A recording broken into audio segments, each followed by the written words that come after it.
잘 지내셨습니까?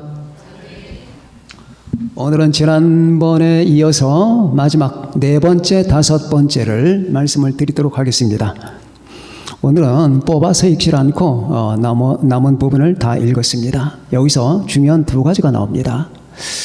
예수 그리스도 안에서 우리에게 모든 것을 주셨다. 그 다음에 우리를 예수 그리스도 안에서 또 그 사랑 안에서 끊을 수가 없다 하는 놀라운 선언입니다.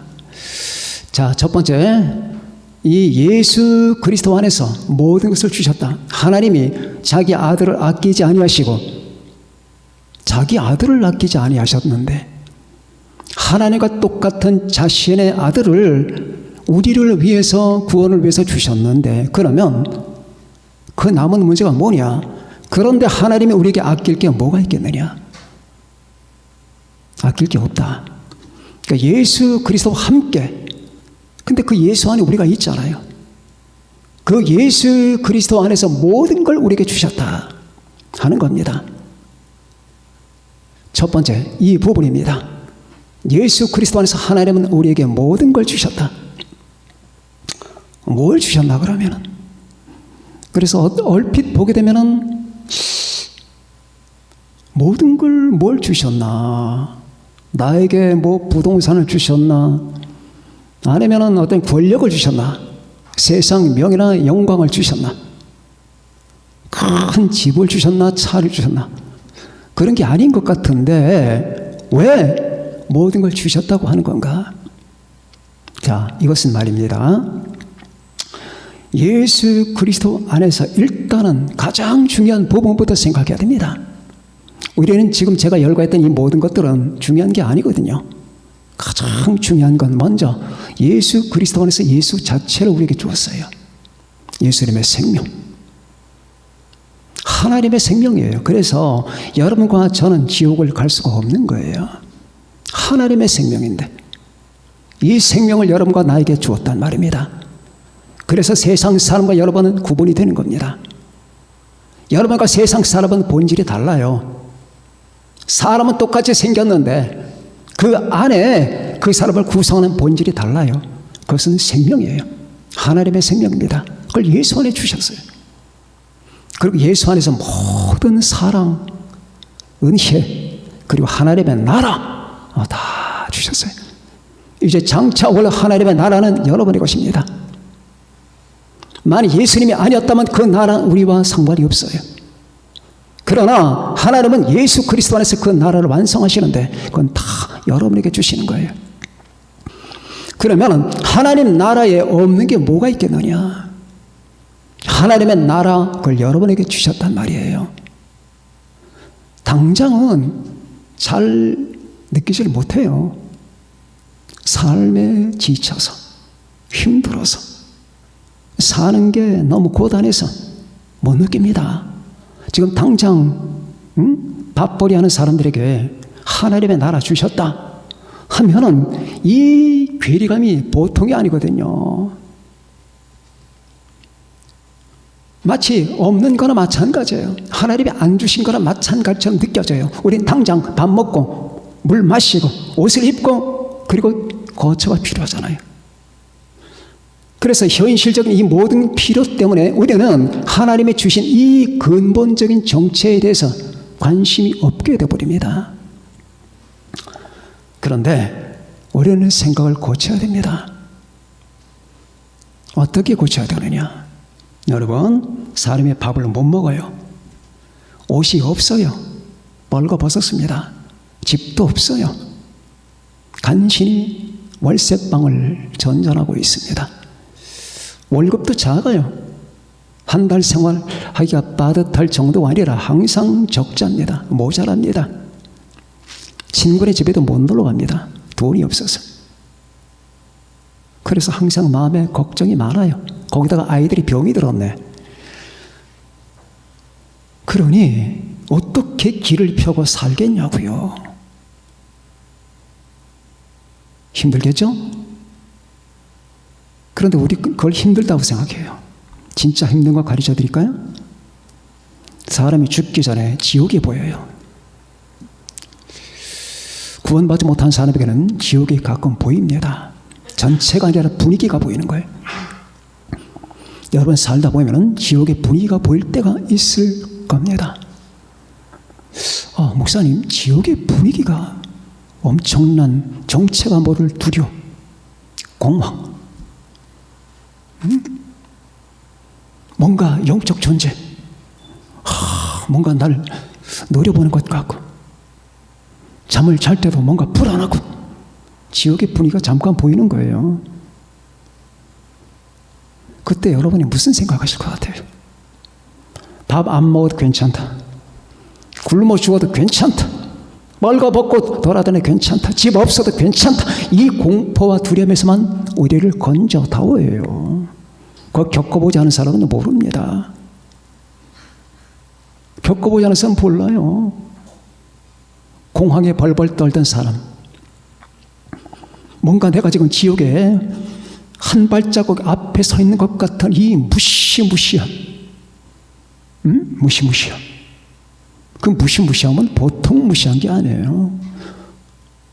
사람 오금을 못 펴게 해요. 정말로 힘든 거예요. 그거 못 겪어보셨으면 제가 지금 무슨 말 하는지 모릅니다. 그때는 말이에요, 다 필요 없어요. 가족도 필요 없어요. 그런 게 있어요. 그게 흑암의 권세라는 거예요. 그 흑암의 권세에서 건져냈단 말입니다. 그가 우리를 흑암의 권세에서 건져내서 그의 사랑의 아들의 나라로 옮기셨으니, 이야, 그래서 이것만 내가 알게 되면은, 이것만 믿게 되면은 그 순간에 내가 흑암의 권세에 건짐 받았고 흑암의 권세가 내게 손가락도 될 수 없다라고 하는 사실, 나는 영원히 주님 예수 안에서 하나님 품 안에 있다라고 하는 사실을 발견하고 믿는 순간에 여러분 어떻게 될까요? 이게 중요한 거예요. 우리가 너무 경험이 짧기 때문에, 겪어본 게 없기 때문에, 모르기 때문에요. 예수님은 여러분 지옥에서 건져냈어요. 지옥이 있습니다. 무시무시합니다. 진짜 무시무시한 지옥이 있어요. 주님은 여러분과 저를 죄와 사망과 마귀와 지옥에서 건져내신 겁니다.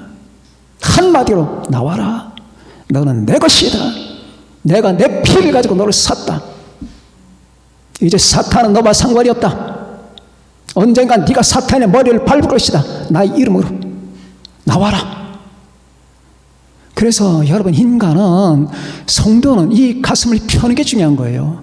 밤낮 코끝만 바라보면서 먹을 거, 입을 거, 집, 남과 비교하면서 이것만 바라보고, 그건 마치 바퀴벌레가 지금 땅에 떨어진 가래침 하나 삼키려고 발버둥을 치는 거하고 똑같은 거예요.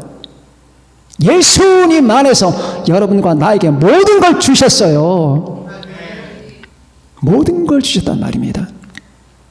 예수님 자신을 주었고, 나는 네 것이다, 내 생명을 주었고, 내 은혜를 주었고, 내 사랑에 네 안에 있다, 네가 존재하는 날까지 내 사랑이 너에서 떠나지 않는다. 이게 다음 대제에서 나올 거예요. 내 사랑이 네 안에 있단 말이에요. 내가 내 나를 너에게 준다, 그것만이 아닙니다. 그럼 목사님, 우리 뭐 현실적인 필요 같은 것들은 하나님에 다 무시하는 건가요? 그렇지 않습니다. 하나님의 섬세하신 분이에요. 필요한 거 다 주십니다. 모든 걸 주신다고 했잖아요. 다만 우리가 기억할 게 있어요. 이 모든 것이라고 하는 이 단어, 말, 여러분과 제가 꽃입니다. 꽃이에요. 봄이면 진달래가 피잖아요. 저 봄에 산에 올라가서 진달래 많이 꺾었습니다. 한아름 꺾어서 집에다 꽃병에다 꽂고, 봄이 되면은 제일 먼저 피는 게 진달래예요. 하늘이 분홍색이 됩니다. 산이. 자, 진달래를 꺾어서 꽃병에다 꽂았습니다. 책상 위에 놨습니다. 이 진달래에게 뭐가 필요할까요? 이 진달래에게 차가 필요할까요? 이 진달래에게 집이 필요할까요? 이 진달래에게 옷이 필요합니까? 이 진달래에게 명예가 필요하고 이 진달래에게 떡과 빵이 필요하겠냐고요. 진달래가 필요한 건 이거예요. 꽃병. 꽃병 속에 담겨있는 물, 저 창문 틈에 들어오는 비춰오는 햇빛, 그리고 이 꽃병에 서 있는 책상, 그게 다예요. 그럼 진달래에게 이게 다예요. 물과 꽃병과 책상과 태양빛, 그 다를 내게 필요한 게, 여러분이 볼 때 내게 필요한 게 아니라 하나님이 볼 때 여러분에 필요한 거, 그걸 하나님이 다 주시는 거예요. 내 욕심을 따라, 내 욕망을 따라 내가 구하는 모든 것, 야, 저거 다 갖고 싶다가 아니에요.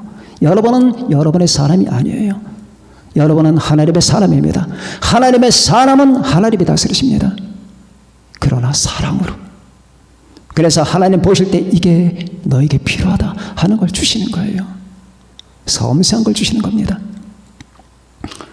과거에 제가 읽었던 어른 동화가 하나 있습니다. 스위스 산골 마을의 용감한 사람들이라는 책인데,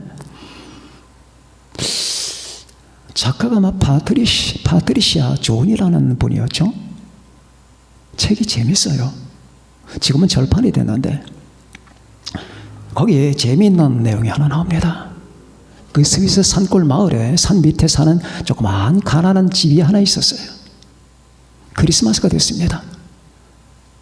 근데 뭐 파티할 것도 없고 크리스마스 추리를 걸 수도 없고 집안이 너무 가난하니까 먹을 것도 뭐 풍성치 못한 가정이었는데, 그 집안에 조그만 아이가 있어요. 5살 된 조그만 아이가. 그래도 아이의 마음은 다르잖아요. 크리스마스가 됐는데 뭐 선물 하나 없을까 이런 생각을 했는데, 이 아이의 마음을 알면서도 부모님은 그 아이에게 선물을 못 줍니다. 선물 줄 만한 여력이 없어요. 그래서 그날 크리스마스 전날 밤 24일 그냥 잠자리에 눕습니다. 아이는 실망에 가득 차죠. 그리고 잠을 깨서 문을 열고 밖으로 나갔더니 자기 신발이 보여요. 털 신발. 자기가 늘 신고 다니는 신발이었는데 가만히 보니까 뭐가 보입니다. 뭐가 꿈틀거리는데 보니까 새끼 고양이 한 마리가 털 신발 속에 추워서 웅크리고 있는 거예요. 그 아이는 기절초풍을 했습니다. 너무너무 좋아서. 세상에 선물도 이런 선물이 어디 있어요? 새끼 고양이. 누가 주었을까요? 하나님이 주신 겁니다. 이 말은 우리가 하나님이 그냥 다른 거 다 무시한다는 게 아니에요. 나에게 정말 필요한 거 섬세하게 하나님이 파악하셔서 여러분들에게 선물로 주시니까 걱정하지 마시라는 겁니다. 자기 아들을 아끼지 아니하시고 우리 모든 사람을 위하여 내어주시니까 어찌 그 아들과 함께 모든 것을 우리에게 주지 아니하시겠느냐. 이게 첫 번째, 요한복음 3장 16절만큼이나 위대한 구절입니다. 기억해 두셔야 됩니다. 요한복음 3장 16절만큼이나 위대한 구절이 32절이에요. 자기 아들을 아끼지 아니하시고 우리 모든 사람을 위하여 내주시리가 어찌 그 아들과 함께 아들을 주셨는데 아들을 주신 분이 아들과 함께 나머지 안 주시겠느냐. 여러분과 제가 살면서 아쉽다, 힘들다, 왜 내게는 이게 부족할까, 내게는 이런 것들이 모자랄까 염려 탄식하지 마시기 바랍니다. 여러분의 아버지 하나님은 여러분에게 필요한 모든 걸 다 주시는데 예수 그리스도 안에서 다 주십니다. 여러분과 저는 이걸 믿어야 됩니다. 믿고 하나님께 찬양 감사하는 여러분과 되십시다.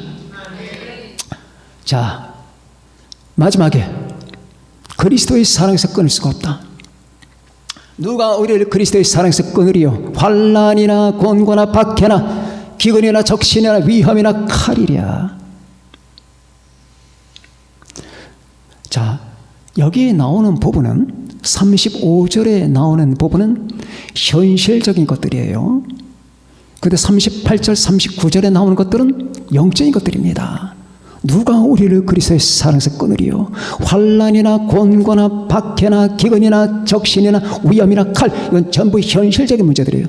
환난, 곤고, 너무너무 힘든 거, 힘든 상황, 나를 깔아앉게 만드는 이 곤고함, 박해, 내게 된 핍박, 기근, 굶주려 먹질 못해 배가 고파 죽을 지경이, 기근, 흉년, 적신, 벌거벗었어요.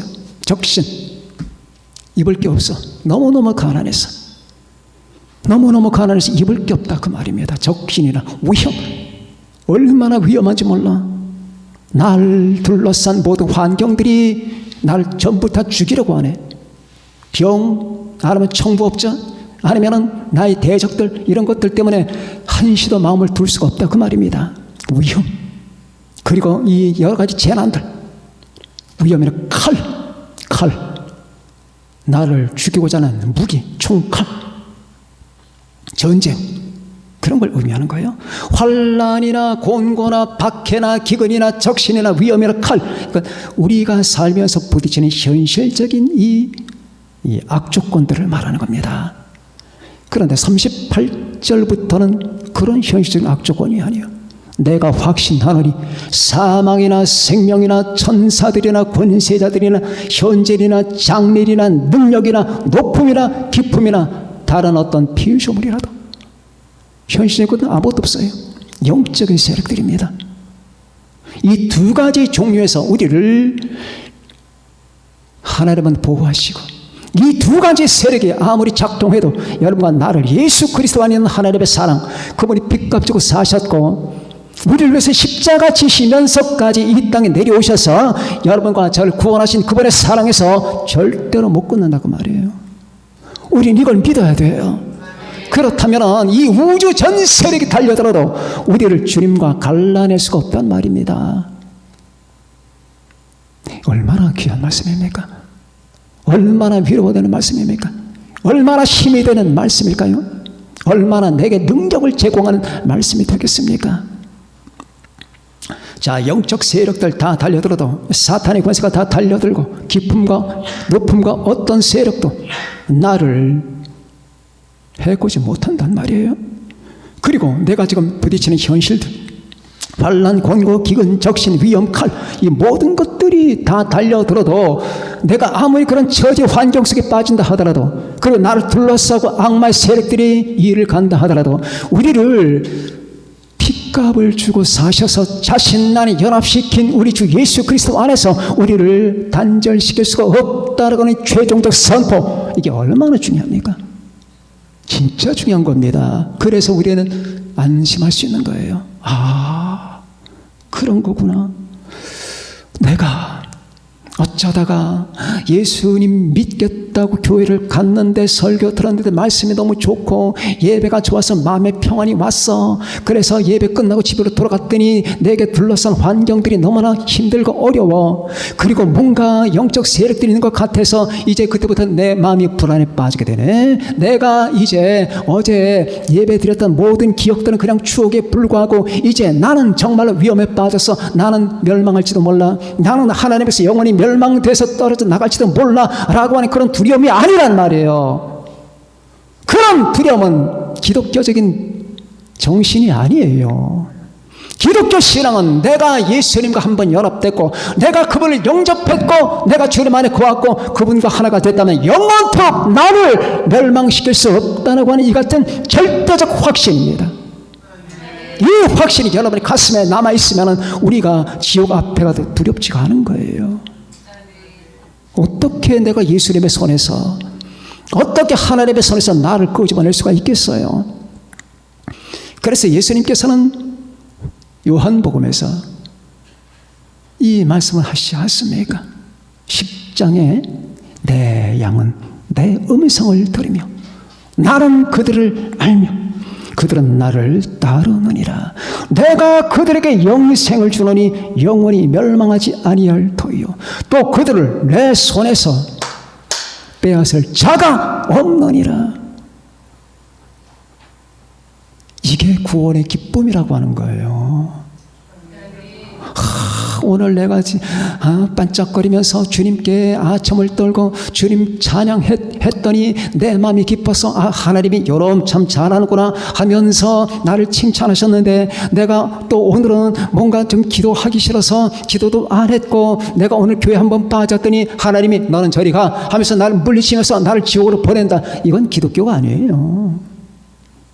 이건 사탄이 거짓말하는 겁니다. 우리 하나님은, 예수님은 그렇게 천박한 분이 아닙니다. 하나님은 무한하신 사랑과 자비와 진리의 하나님이신 거예요. 예수의 피가 한번 뿌려졌잖아요. 다시 말합니다. 지금 형제 3명이 앉아 있는데 다 배가 고파요. 근데 빵 하나가 생겼습니다. 그 중에서 제일 맏형이 갑자기 혓바닥에다가 침을 딱 묻히더니 손에다가 빵에다 딱 찍습니다. 이거 내가 찜해서 건드리지 마. 그럼 나머지 동생들이 꼼짝 못해요. 형 거야 그거는. 그런데 하나님이, 예수님이 침이 아니라 피를 흘려서 피를 가지고 우리에게 발라놓고 이건 내 거다 그랬단 말이에요. 무슨 말인지 아시겠습니까? 예수님께서 내게 피를, 그래서 핏뿌림이 나오는 거예요. 성경 교리 가운데 위대한 교리 하나가 핏뿌림이에요. 베드로 전서에 나오잖아요. 핏뿌림을 받은 자, 핏뿌림이 왜 뿌렸게? 나를 자신의 것으로 삼기 위해서 찜을 했단 말입니다. 이 찜을 할 때에 이 찜을 하는 수단이 성령이에요. 성령께서 예수님의 보혈을 인주 삼아 거기다가 자기 도장을 꽝 찍어서 우리 존재다 찍어버린 거예요. 너는 내 것이다. 그렇게 해서 우리는 언제나 어느 때나 견고한 믿음으로 우리는 서 있는 겁니다. 우리는 떨어지지 않아요. 그럼 목사님 질문이 하나 있습니다. 뭔데? 아니, 가룟 유다는 주님을 섬기는 제자 아니었습니까? 그런데 어떻게 가룟 유다는 멸망을 했나요? 베드로는 안 멸망하고. 자, 봅시다. 두 사람의 차이가 어디 있나? 베드로는 그리스도 안에 있는 자예요. 가룟 유다는 그리스도 안에 있는 자가 아니에요. 이 차이예요. 베드로는 똑같이 주님을 3번씩이나 부인했어요. 그럼에도 불구하고 마지막에 주님의 용서를 받고 주님의 품에 안게 됩니다. 그리고 수제자가 됩니다. 초대교회를 지탱하는 기둥이 됩니다. 이 차이가 어디서 날까요?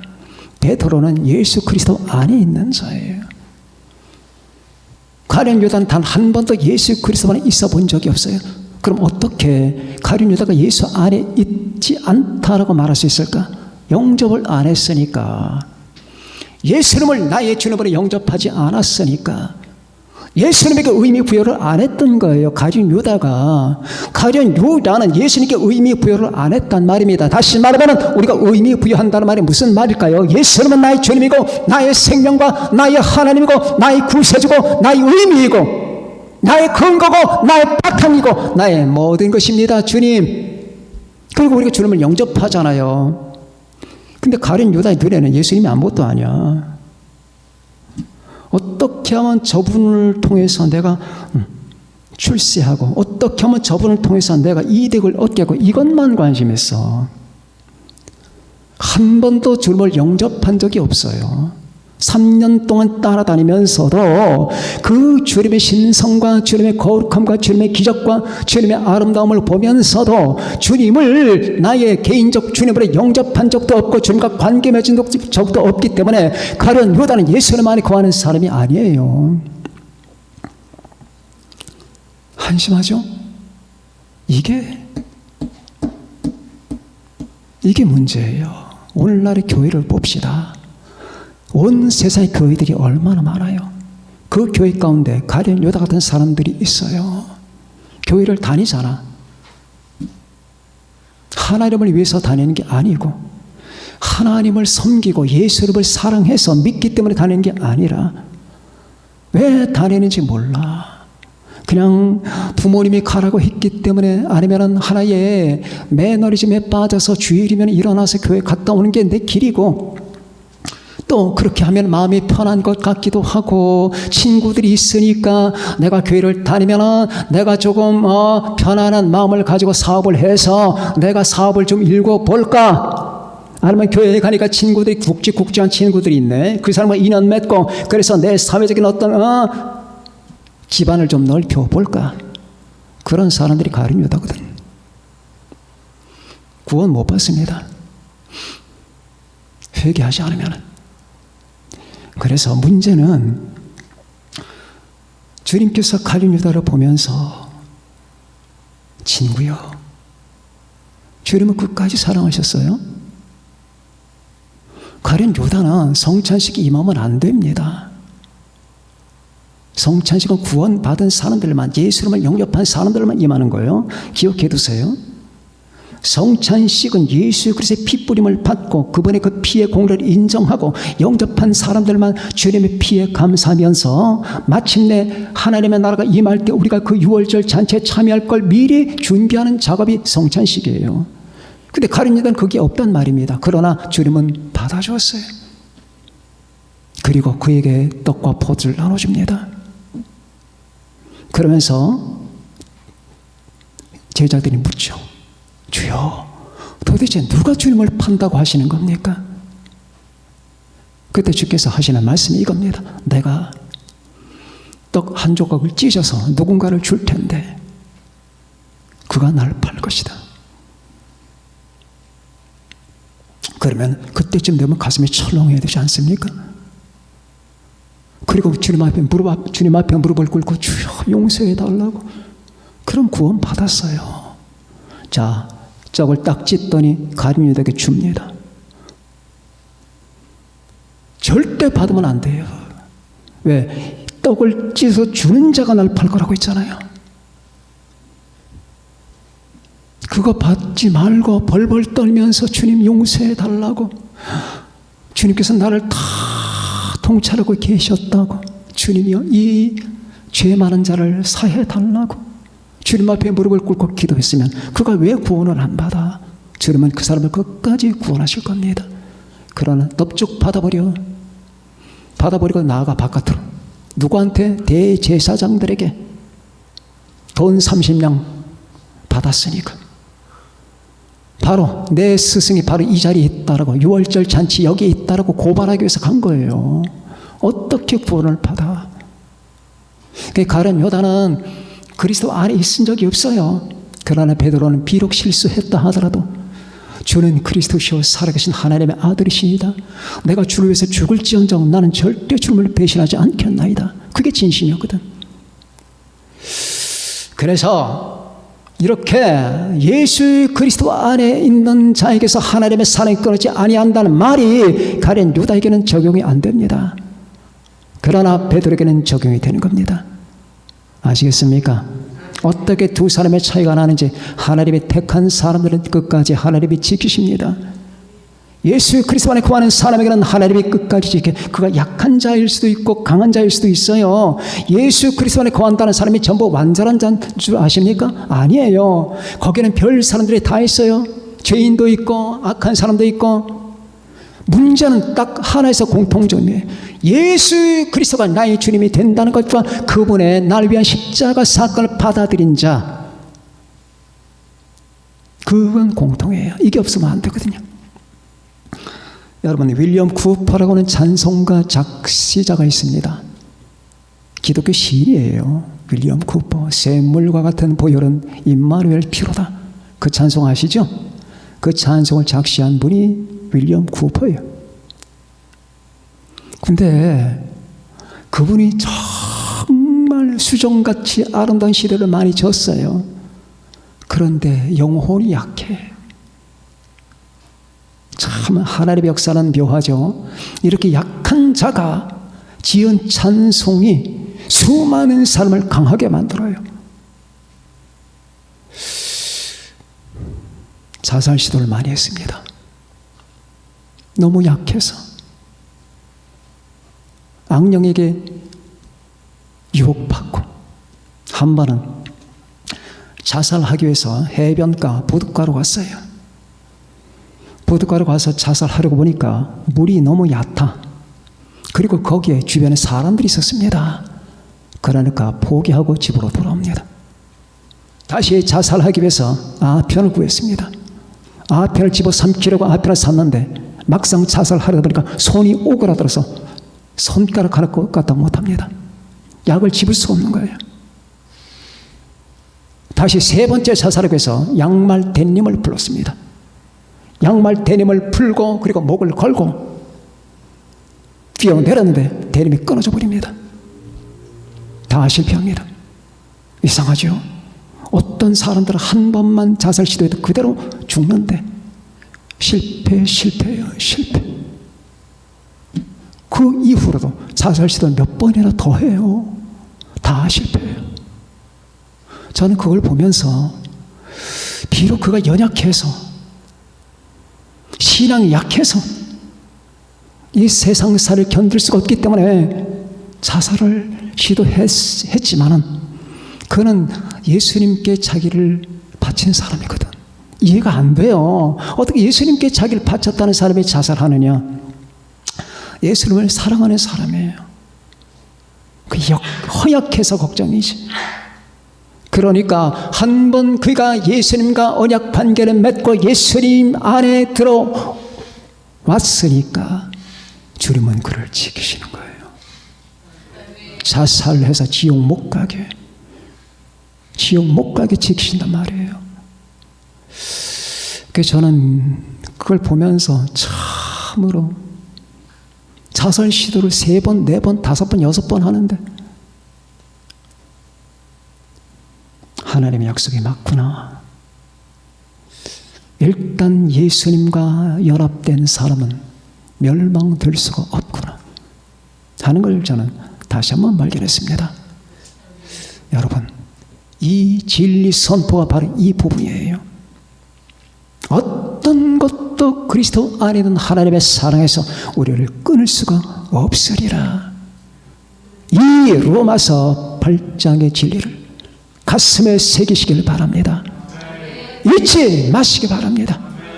이 말씀의 진리를 붙드시기 바랍니다.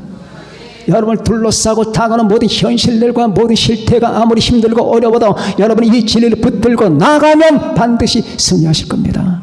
예수님 안에서 여러분을 향한 하나님의 사랑은 변함이 없습니다.